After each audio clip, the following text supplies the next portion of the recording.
everybody, and welcome back to another episode of the Ash Chat podcast. We are here again with the Alma de Hombre Society at Mickey Blake's in Orange, our hometown go-to.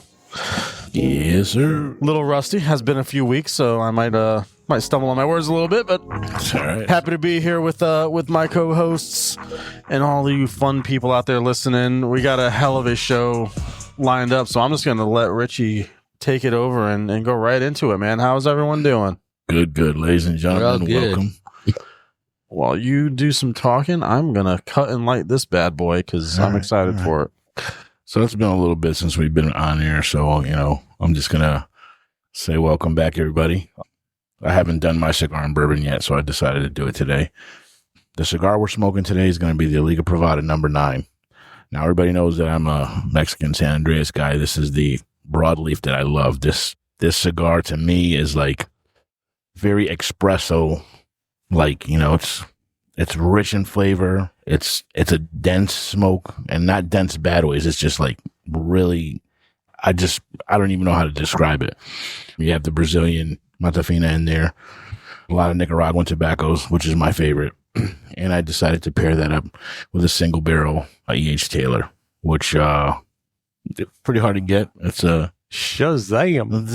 This is a hell of an episode for Cappy to not be here. Yeah. This is a treat. Sucks to be tired right now. This is Bottle and Bond. Yeah, little bitch is just tired. He's not. He's just tired. He's missing the Bottle and Bond E.H. Taylor single barrel, which is he'll regret it. Delicious. Listen, I'm sure he's got some great stories and had a great time, and he needs a little rest. He was down in Tampa yesterday at the football game. Right. He got back in at 2:00 today, so we'll give him a little pass on that. Wow. Not going to save him a sip though. But we're gonna talk about it. Yeah, I mean this bourbon right here, it's just all about consistency. I remember the first time I sipped it, I was totally in love. I got a bottle, I brought it in today, and it's the same thing. So the consistency in the Bottle and Bond and these Taylors, tremendous. I love it. Give it a little shout out too. It's a store pick too. It is a store pick. That's Conti's. Yeah. That's Conti's store pick. Shout out. Very hard to find. Great guys, man. Great guys at Conti's. Conti's is right up by the sister location up in Southington, right? Yep. Ryan, who's probably the manager of the bourbon selection, is a great guy, very knowledgeable. So recommend anybody listening that wants to either learn a lot or be able to pick up something every now and then. Conti's is a great place. And the Liga Privadas are plentiful here at Mickey Blake's. Absolutely. Come on down, get some. They are, which is rare to find them just constantly in stock somewhere. So. Yeah, it is. Sometimes you go, they have them. Sometimes they just don't. It's like, it's 50-50. We'll always have them here. Yeah. And I just had my first sip of any E.H. Taylor. I've never had an E.H. Taylor. We love it. But this is damn fine. we just busted his cherry. That's it. Busted cherry with Not many people can say that these with a days. single barrel. We know you get around, man. Get around Dave Brown. I feel like that's going to stick. Get around Dave Brown. Oh, no. No, that is good. What's the proof on that? 100. Okay, so I was going to say It's not crazy. knowing you, I was expecting it to be higher, and I was going to say his drink's very smooth, but it's all right. I can guess about 100. You saying he's got a reputation? Yeah. He definitely has a reputation. I do. And this is, I was struggling back and forth between this and the Stag. But I looked at this and I was like, oh, man, it just tastes so good. No. And I wanted to drink it again. And it's, the Stag, I think, would have overpowered the 9 a little bit because it is a lot stronger. But this is like, I don't know. To me, this is a perfect marriage. Wow. I love it. I thought about it and I said, that's what I'm going to do. And to me, it's like, wow, because I already get the strength off the cigar. It's very smooth on the bourbon side of it. So it's an enjoyable drink and smoke, and you can just sit there and relax and enjoy it. And this is what it's about, just sharing with, your friends and, family. Just. And again, Bill, you can probably speak to this, but I mean, for those people out there that are, wondering about the cigar more or less, obviously a decently priced cigar too. I mean, it's not overly priced for what you're getting. Right. This is a Robusto, right? So it's $15. Yeah, $15. Amazing cigar. Liga Privada. We always have them here. Yep. We're about to get a whole lineup of the Liga Privada. Yeah. Now. We are. The LP40s. So definitely come on down and check us out. Coming in. They're coming in. Very cool. So what made you pick the Liga? So Liga was my first like real cigar. Like, and I don't want to say No shit. Like you started. Yeah, so I remember. So you started good. You know, back in the days. Remember, it was like, you know, acid was taking it by storm. You know, so oh shit, years ago, me and Raul used to, you know, smoke acids all the time in the tube. We're like, oh yeah, this is great. Got a little bit of flavor on it, and it was good. Then I got tired of it. I got tired of that little sweet taste, and I said, I'm gonna go to something else. So I was a member at Orange Cigar in their old location, and I walked into the back and I said, Liga Privada, you know, it's like, you know, private, you know, league. I'm like, what the hell is this all about? And I just grabbed one. It was a Robusto, and I sat in the back, and it blew me the hell away. I was like, holy shit, I love the flavor on this cigar. It was just smooth. It was full. You know, it's a full cigar. It's not a medium cigar, but it doesn't knock your ass out. It's just full of flavor to me. And I just say it's a hell of a jump to go from acids hell yeah to a fucking 9. Well, I'm a complete savage, so it's just, you know, it just happens. And he takes all the fun away, making fun of him when he calls himself out. Yeah, I am. Listen, I am a complete savage, and I enjoy every bit of it. And once I got to this, I smoked these for forever. And then I went, go ahead. It's a slow burning cigar. It is. You know, it's packed with, but the draw is amazing on this cigar all the time. And, you know, it'll a Robusto will last you an hour and a half. Yep. And it's good. Well, it's got that little bit of sweetness too. Just a teeny bit. Yeah. Just and I'm gonna guess that's coming from the Brazilian part of it, the Matafina, because the broadleaf to me is not sweet. The broadleaf is just, it's got that, you know, strong flavor to it. I love it. It's definitely in my top 10, so that's why I decided to bring this out to you guys. You know, I'm sure everybody here has smoked the Liga 9 before, but I'll always smoke another one. And now we're pairing that shit with, you know, a single barrel, so you can't get any better than that. You know? Yeah. So what made you ultimately decide on the E.H. Taylor? So the E.H. Taylor, I always used to drink the regular one, and it's a smooth drink. It's a nice, you know, just everyday sipping kind of bourbon. I remember sitting in Porco has a little, he was a member here, but Porco had a little lounge. I'm sitting in there, and he was like, just pick up whatever you want. He has like silly stuff. And I'm like, oh, I'm not, you know, you can't hardly find it. And he's like, no, just open the fucking bottle. So I'm like, all right, open it. And I remember tasting it. I'm like, holy crap. And then I had it one other time, and it was super consistent. It was like right there. I wasn't smoking a 9 at the time. I can't remember what I was smoking, but I was just looking at the stuff to bring today, and it just jumped out at me. And it was like, I know I'm picking a 9. And this one was like, I'm like, I know the flavor on this cigar. I know the flavor on this bourbon. It's gonna marry perfectly, and that's why I picked it. It was like it was no brainer for me. I forgot it was a Conti store pick, but it's freaking good. Yeah. No, and you can tell by looking at it through the glass, it's a little darker than your standard bourbon. Yep. And it's going to pack a little bit more flavor. And again, when you pair it with something like the Liga 9, it's wow. I mean, it's delicious. It's amazing. So, being that this is kind of your episode, All right. let's get into your beginnings in your cigar journey and stuff like that. I don't know if we've ever talked about it. We definitely talked about your I trips. think we touched on it a little bit with Raul's when he did the Nica Rustica. And after the Liga 9, I did marry the Nica Rustica up with it a little bit. I'm talking even before that, like before you were even into acids. What made you start smoking cigars in general? We actually did touch on this story, but it was a funny story because we were on a cruise, and you know, a bunch of my friends used to always light up Black and Milds and shit, and it was like a stupid thing. They thought you were cool and shit out in the parking lot just smoking them. And I was sitting in a hot tub on my vacation, feeling like it was like one of my first vacations ever, because you know, obviously back in the days you're working and you just don't have the time. So we went on a cruise, the family.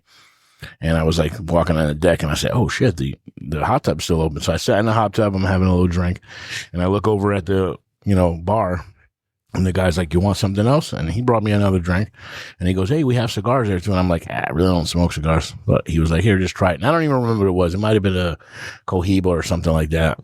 But that feeling to me, when I was sitting out there, the ocean was just endless. The lights were there. There's like little music inside, and I was sipping on a drink. I felt like I was $1 million. So that really took my journey to say, okay, let me see what this is about. And like anything else that I do, I want to learn all about it, you know? Mhm. And, you know, I just started, you know, doing different regions and shit like that. And, you know, just, you know, say, where does it come from? You know, what's the flavor profile going to be? And I didn't do that with the acids. The acids was just like, almost like a dessert. I was like, oh, this is so good. And you just smoked them. And then when I left that, the acids, and I got to the 9s, I was intrigued to see where it was coming from. So, you know, obviously the broadleaf, and I got into this Mexican San Andreas very shortly after that. And I just fell in love. Like, those are my 2 favorite, Mexican San Andreas and the broadleaf. This top line for me.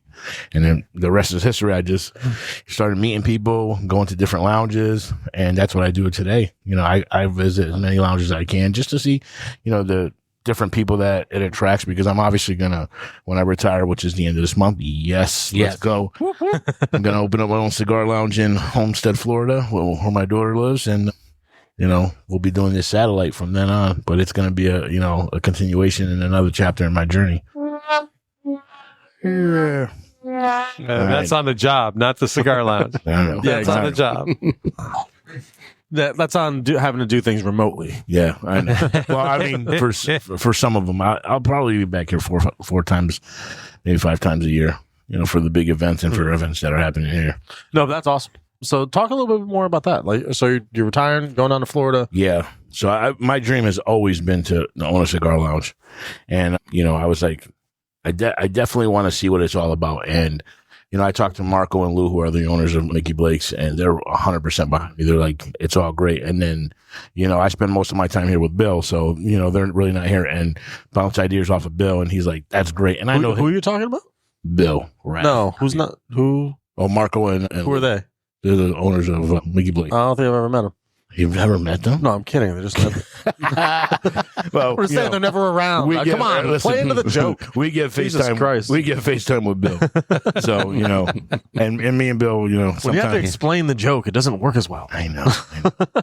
Listen, I'm focusing on the no, I got cigar, you know. I'm in this lane and you're just crashing it. But yeah, so me and Bill have bounced ideas off, and it's great because, you know, he's worked in, you know, other places. He's been in the cigar business forever. So it's definitely, you know, a plus to have him in your corner and you know, I know if he ever goes out there, he's going to work some shifts for me too. So they're going to be pretty close. Anybody from Mickey Blake's, Southington, or here is going to be able to key fob into my place. So we got some stuff going on. So it's going to be definitely a great chapter in my life, but it's something that I've always wanted to do. I just enjoy it because think about it. My life as a police officer started just regular patrol. And then, you know, I went to narcotics. I went to the shooting task force, went special victims unit, which is, you know, a bunch of just craziness, just rapes and all that stuff. So I don't know how you deal with that. Yeah, your mind gets clouded up. Yeah. So when I'm here and I just start talking to other people, and you meet so many different walks of life, so many different people that do different things in their life, and it's like, this is great, all under one roof.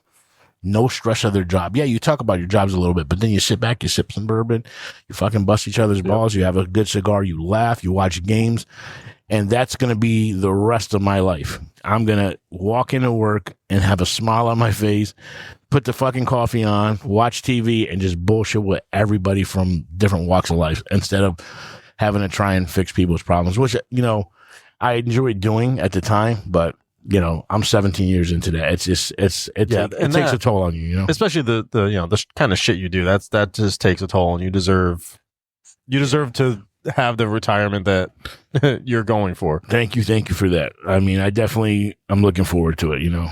So what part of Florida is it? So it's Homestead. It's literally like 20 minutes from it's considered Miami. It's 20 minutes from downtown Miami. So that's where I have my eye now, but you know, Kendall and the surrounding towns are also possibilities. Okay. My son-in-law works for a construction company out there, so that's a plus. I could just get a standalone piece of crap and just tear it down, and you know, from the ground up, I got workers, so it's gonna be good. Killer, man. It's gonna be good. That's awesome, man. Definitely stoked for you on that part of your journey, and can't wait to come down and wreck the place. Absolutely, listen, absolutely. You come down and you play in the place, bring your band, dude. 100%. We will play your opening day. Wow. Oh, You heard that's, it here, that's folks. a commitment. That's a commitment. All right. So listen, man, Nice. I'll that's be going to there. happen. I will be there. I know you will. We're all I gonna will be there. Everybody, I'll talk the band into it. That'll be talk to a man good into it and get it popping. That'll be so good. That'll be killer. I think that'll be so nice. Yeah. You know, you brought up something earlier, and I think we've all probably experienced it, and you know, everybody can probably share how they want to. But I think, you know, with cigar smoking, you were talking about sitting in the hot tub and stuff. But I think we can all relate that for those maybe new to this cigar, the times that you light up, either whether it's at home, on the front porch, on the patio, by the fire pit, or wherever you light up, cigar smoking allows you to just kind of break away from everything. Right. I mean, you know, when you say, are you a daydreamer? Probably not. But man, when you have a good cigar and you're just sitting there, it allows you to just break away from everything. God. And I think that's the one thing that I appreciate the most from cigar smoking, besides the point to where you go into, as you said, visit a lounge, visit anywhere. It's a conversation starter.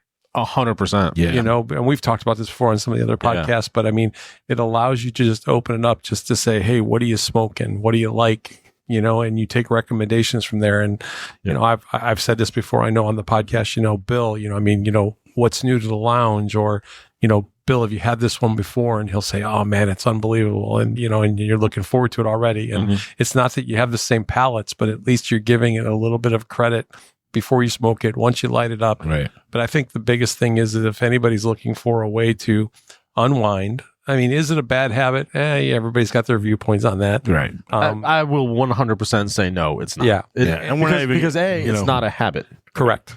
Because I can go days without it. Oh, 100%. I literally you don't just went You don't 5 days Jones for without it. having a cigar and didn't even think about it. I mean, Same with me. when I was in the city, I wanted one. I when I'm here, I smoke, Yeah. But there's when I'm time- not here, Yeah. there's times I don't smoke And honestly, at it's all. my And it's like- meditation too. Like I love coming down here and being with people and enjoying a cigar and conversation and all that kind of stuff. But I also just love there's nothing like sitting in a hot tub with a cigar and a drink, but even just sitting on the back deck alone with a cigar and it just relaxes you. It does. It's It literally does. my You- meditation. Everything lose- washes away. you lose 15, 20 minutes, whatever the point is you think about nothing. And I think that that's a way. I mean, geez, man, think about what some people pay for therapy type thing just to break right. away from shit. I mean, it's an opportunity. I mean, I truly believe that, you know, as much as I love coming here, and like you said, again, I thought you were getting ready to say you love being in a hot tub with Rich, but we're not going to go there. But Yes. I mean, I don't know. Maybe. but Depends who else is there. No footsies. those aren't bubbles. Jesus. Wow, here we go. But no, I appreciate listening to everybody else saying, you know how they enjoy it, when they enjoy it. You know, I mean, the lounge here at Mickey Blake's is awesome. I mean, obviously gives you opportunity, but you know, to take them home. You know, again, I don't smoke in the car, but at the same time, you know, I look forward to just lighting them on a patio by myself. I mean, it's just, listen, you don't need anybody to do it. You don't need equipment to do it. You need a lighter, a cutter. It doesn't even have to be an expensive one. You know, you can bite the damn thing off, you know, and light it up. But again, I enjoy listening to everybody, you know, and how they, like you said, therapeutic. Yeah, 100%. It definitely is. I mean, this table right now might be a little bit more expensive than a therapy session, but it's It's still good. but it's better. I'm $600 an hour. I don't know about anybody else, but I tell you, you know, other than, you know, sitting here and smoking, you know, because I'm everywhere. I'm not just, some guys will just, you know, they're in that. We have a guy here, Tom. He's just whatever cigar he's smoking that every day, you know. And if I find a good cigar, I can do that. But I like to just do different avenues and find different cigars. And then one of the joys that I found in smoking cigars is actually like watching people and see what they smoke and then saying, hey, I got this for you. Dave can tell you I'm probably, I haven't had a miss on any of the cigars that I said, here, smoke these. Anytime I find something good and you know, me and Bill have the same palate, like very close. I'm like, Bill, try this. Or he's like, yo, these came in. And we haven't missed on each other yet. And I enjoy that a lot because if you can read a person from what they smoke cigars and then you can you can just say, hey, why don't you try this? And then they like it as well. It's just so much enjoyment you get out of that. I love it. It's one of my favorite things. And I don't care if I have to, if there's one and I smoked and there's one left and I could buy it, listen, here you go.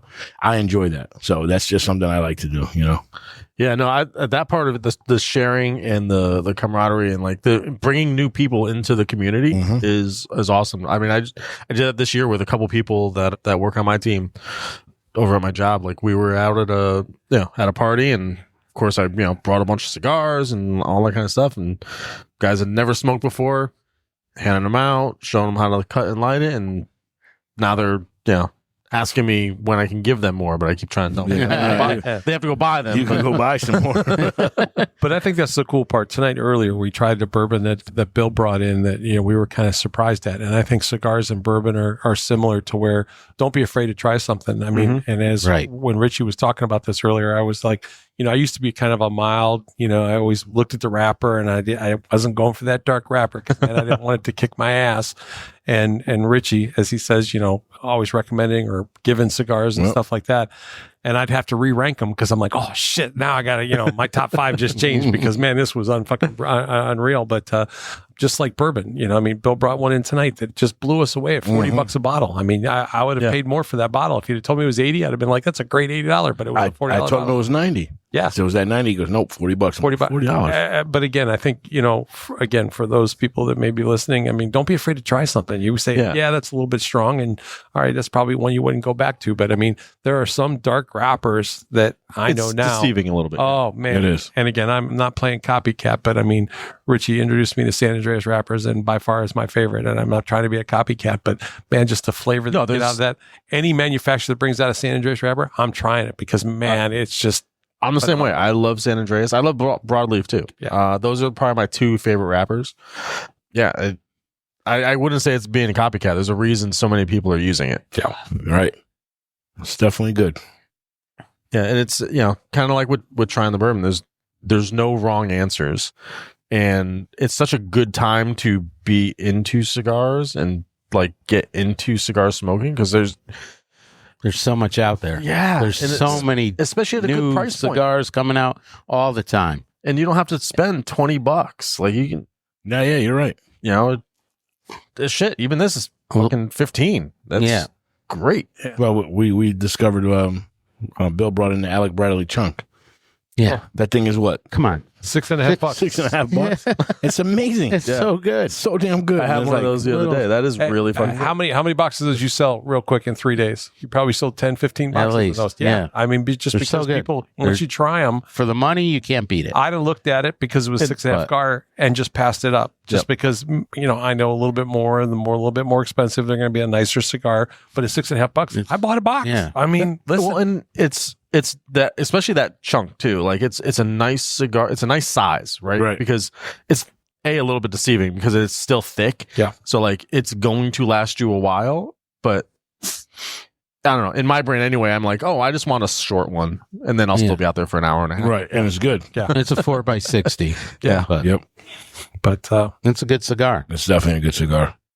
Hands down. It's not better than my Liga 9, but No. Listen. No, this is fantastic. We've talked about this before. I mean, Drew Estates does a phenomenal job, and obviously Liga is one of in their top line. And again, everybody always has the discussion. And I think we've talked about it here before. Liga 9 versus 52 and stuff like that. And it's kind of funny because we got a few people here that are 52 fans. And but great pairing tonight. Posers. Blaze, great pairing. Thank you very much. But the good thing about the Ligas is all the wrapper tobacco is grown in Connecticut. Yep. T52 and the 9. Broadleaf and they use real Connecticcut, right? Yes. Oh yeah. Real Connecticut. Yeah. And again, we've been to the Dunn and Foster farm. Yeah. Up that was what an incredible. It was great. I don't know if we touched on that. One of the best times. We haven't. I don't know if we touched on that in the podcast. Why don't we dive into that a little bit? Great time there.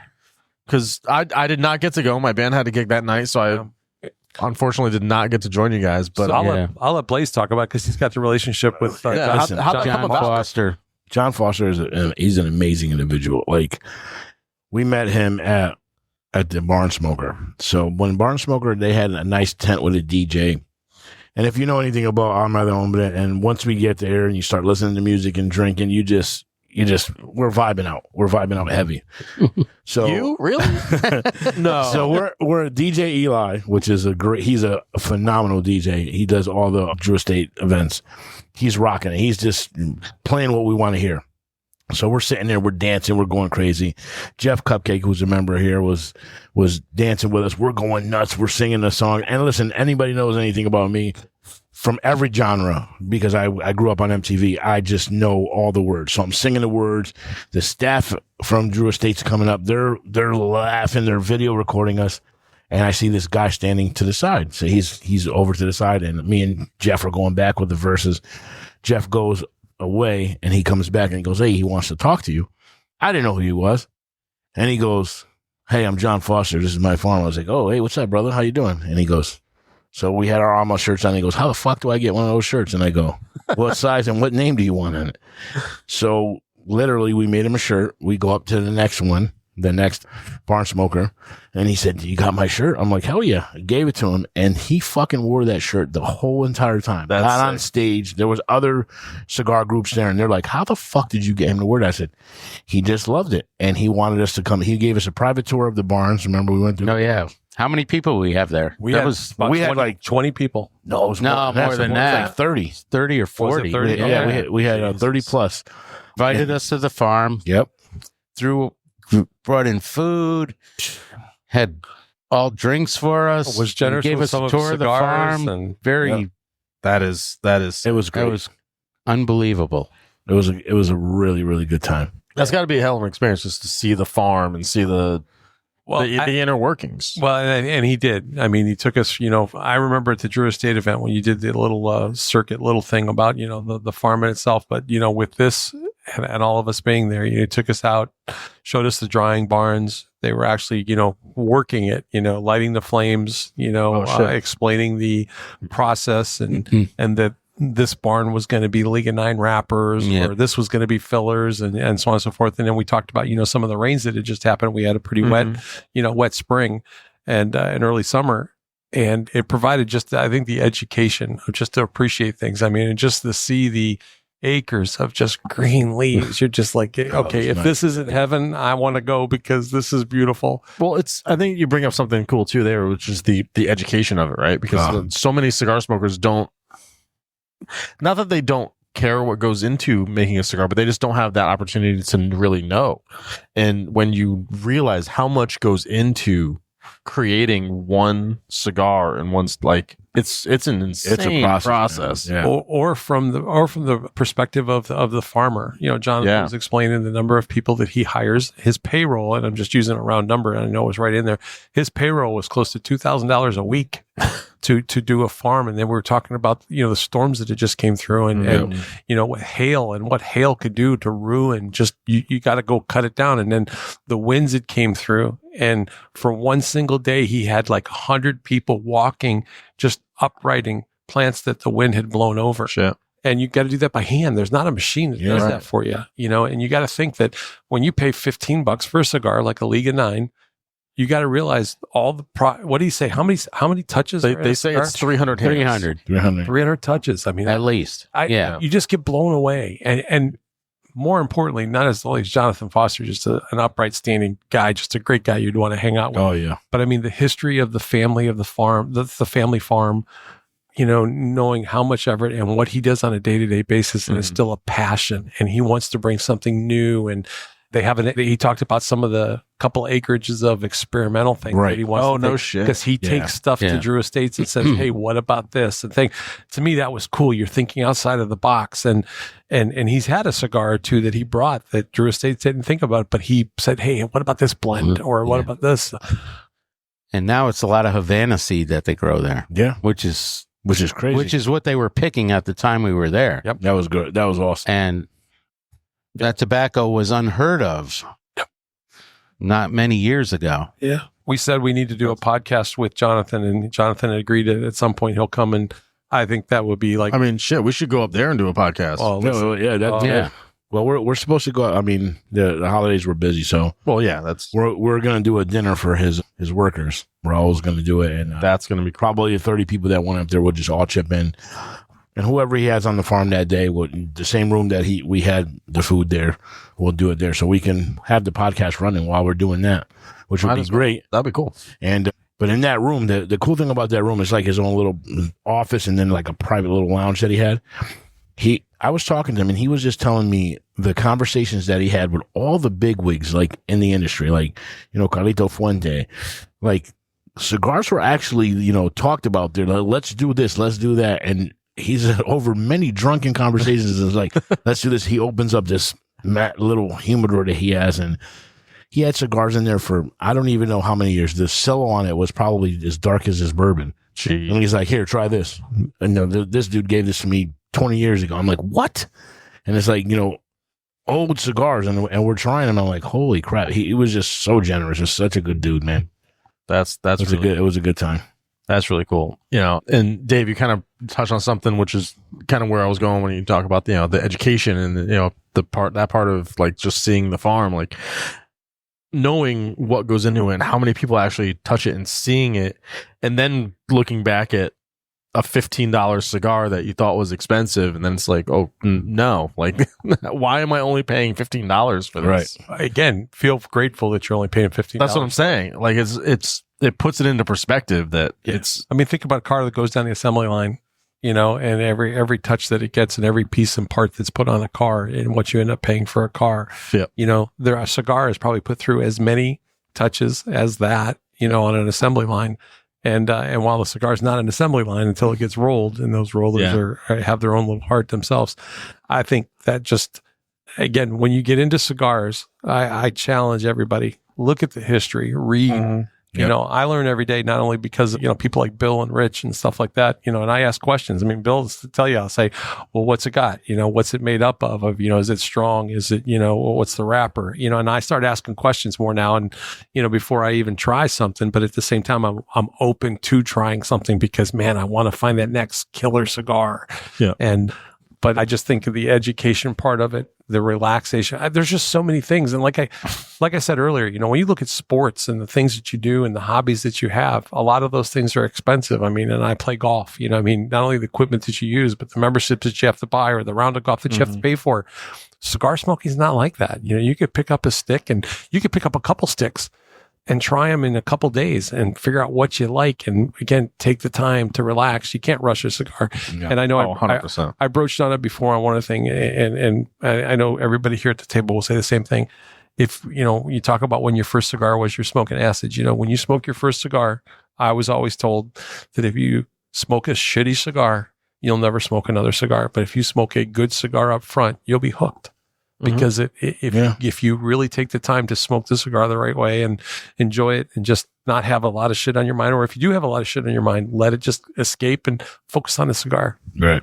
Yeah. I honestly think it falls into the responsibility of, kind of all of us and everyone that's in the cigar community to relay that to anyone that's thinking about, oh, cigars look kind of cool. I might want to try it. Like relaying that type of message, I think is kind of, it's obviously on the brick and mortar, people and, guys like Bill, but I think it's every person in the cigar community now. It's their responsibility to kind of transfer that message. And I don't know how you felt when you were giving your buddies at the most recent thing, the opportunity to smoke cigars. I enjoy opening up my shit. And I know everybody here is so generous. It was like a proud, it's like a proud moment. Like you want to see how they react and, Yeah. I think it's awesome. That's my favorite thing to do is share a cigar. Well, how much owe you? No, man, just enjoy it. Exactly. Unless it's that motherfucker, then he's got paid. He's retiring too, man. We don't talk to retired cops anymore, man. Hey, it is what it is. Yeah, they got that paycheck coming in and they're not doing a damn thing. They've earned it. Yeah. Thank you for your service. Thank you. For sure. No, Richie earned it. That guy, I don't know.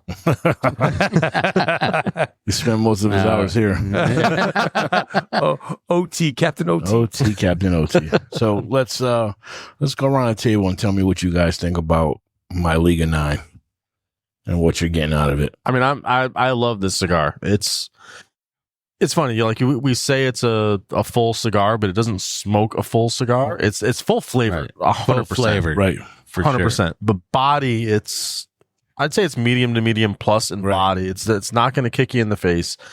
It's really smooth. It's got that little bit of sweetness on it. some of it honestly might be coming from the bourbon that we're pairing.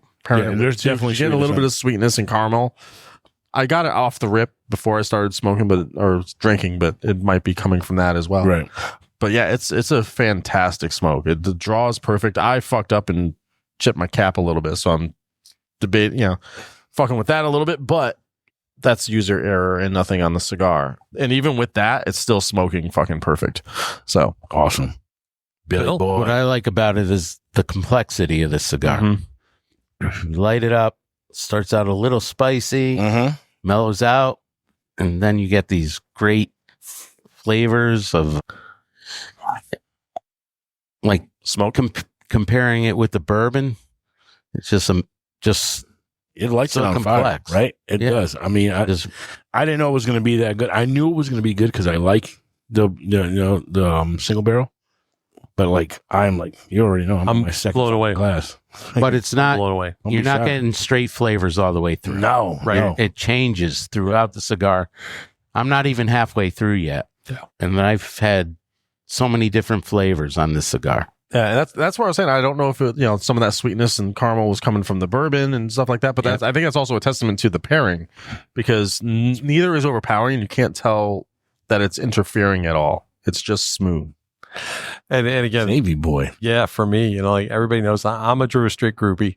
I mean, my Herrera Stelly in that line. I've got a kind of a man crush on Willie Herrera, but in all seriousness, I mean, again, the pairing is unbelievable. I mean, obviously the E.H. Taylor single barrel. I mean, first of all, anybody that knows bourbon, this is a hard to get bourbon, without paying astronomical prices, but it just goes to show you too what type of guy Blaze is. He's a big share. Very generous. And like I say, the Liga 9 is like, I agree with Bill. I mean, I can't say anything more because, I mean, just the flavor that's coming out with the pairing and everything else, it's phenomenal. Yeah, and enjoy, because when we do my episode, we're doing Black and Milds and Dubra. Yeah, I think I have to Zenith for a wash down. Let's go. I think I got to sort socks that night, so I think I'm busy. So Cappy's going to be tired again. He'll be on the podcast by himself. Party of one. Party of one. It'll be a lonely podcast.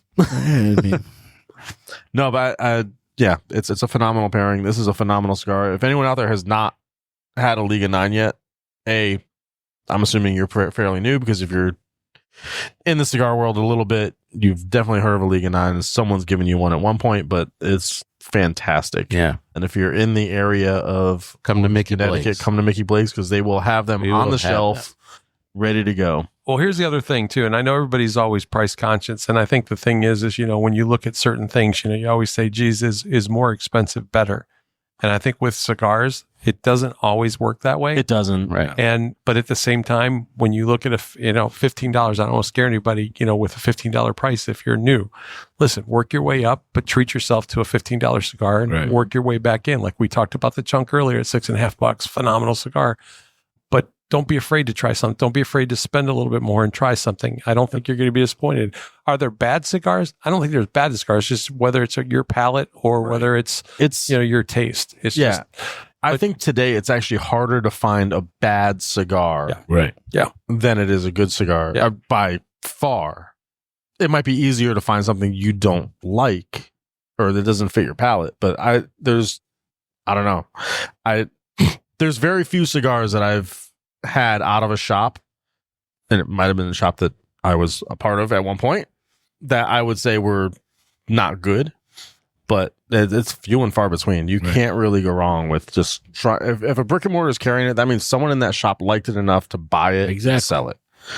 I think that's one of the hallmarks of a good shop and a good tobacconist, and just in general, is you're gonna carry stuff that you think is good, because you want to sell. You want to turn people out. The worst thing, I mean, you go to a shop, no one's going to want to sell you a bad cigar, because then you're not going to want to go back there and buy another one. It just doesn't make business sense at that point. So and that's what I try to do here. I try to bring in things that I think people are going to like. Right. So the moral of the story, like, trust your tobacconist. Trust your, walk into a brick and mortar. Don't go to the online shop. You can find some cheaper shit online. You can do that, but like, they're not going to know what you like. No. Go to the tobacconist, go to your local shop, check them out, ask for recommendations, ask for some education. They're going to be glad to help you out, and they're going to give you what you want. And again, not to be negative, but avoid those little smoke shops that carry a few cigars. Go to a cigar shop again. Exactly. That's why I emphasize tobacconists. Selfishly, we have Bill. Book of knowledge, man. Listen, if you don't know, I mean, even us that have smoked cigars for years or have been members here for a few years, we go to Bill. I mean, listen, it's not an embarrassing thing to ask a question because he's going to ask you a few questions of what you like and what your habits are and stuff like that. And he'll put you in. It's like going to dinner and pairing a wine with a meal. He's going to put you in a thing. It's not about making the dollar. It's about finding a cigar that you like. And then maybe you want to stay and you buy a membership to be here with all the guys on a Sunday for, enjoying the day with everybody else. Right. I'm not here to sell you the most expensive cigar we have here. Exactly. I'm going by what you like, what your tastes are. Yeah, you're here to create another aficionado. Mm-hmm.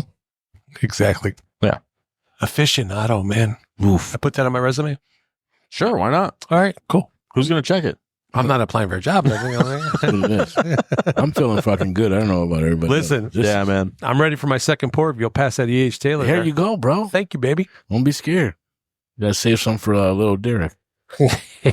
Little D. We got a sippy cup over there, right? 1 ounce. We're gonna measure it out. 1 ounce, like we did the Willet. There you go. We were going to have him on tonight, but we didn't have a high chair. It was amazing. Yeah, so that we did some purple top Willet last week. Man, I crazy. I got good. a sip of that. Holy shit! So good. Holy shit! Huh? I'm a savage. I bought a bottle, so that was insane. Oh, I got one sip of that, and that was all I wanted because otherwise I would have been trying to find that in the secondary market. And it's so good. It was an 11 year. So it wasn't the 9. It was top 2, top 3 of things I've ever drank. Oh, easily. Good shit. This is definitely good. I mean, I feel so good.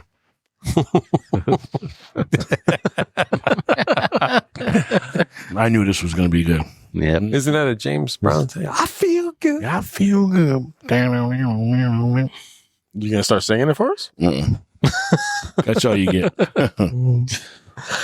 All right, gentlemen. Guys, this is nice, quick one, but you know what? Yeah. Meaningful one because we got to share this and it's great. Yeah. Hands down. Fuck you, Cappy. I'm gonna do not only that, but I'm gonna didn't show up tonight. Do a quick promo for Mickey Blakes. Listen, everybody, it's the holidays. If you're listening this first time, stop down, grab a couple smokes. A lot of accessories you can get. You can get an inexpensive cutter, inexpensive lighter. Yes, sir. Get yourself some cigars. It keeps Bill employed. Or get it for get it for that significant other that you want to like. Mickey Blake's in Orange, Connecticut. Yeah. What's the address, Bill? 510 Boston Post Road. Let's go. Yeah, I mean, think about it. If you want, it's basically adult daycare. If you want to get your husband out of the house for a while, get him a membership over at Mickey Blake's. Sign up. Send them there. You can go shopping. You can do whatever you want. Exactly. Drop the kids off, or the adult children. And let us all do our thing, and you go do your thing. And the only recommendation we have is make sure you put the Uber app on his phone. Yeah, that's it. Do that. He might need it. I mean, God knows we did sometimes. That is 100% sure. Well, gentlemen, I do want to thank you, Richie. This was thank you, Dave. Richie, episode. Richie, thanks, buddy. Anytime. Great pairing. Yeah. Anytime, my people. Outstanding. Can I have the rest of the bottle? No, we got to share. We all got to share. Oh, that's right. It's not going home. We're drinking. Yeah, we share. It is what it is. It's gone. And that's how we do it at Mickey Blake. Thank you, Mr. Brown. Everyone. Thank you. We will see you on the next episode. See you.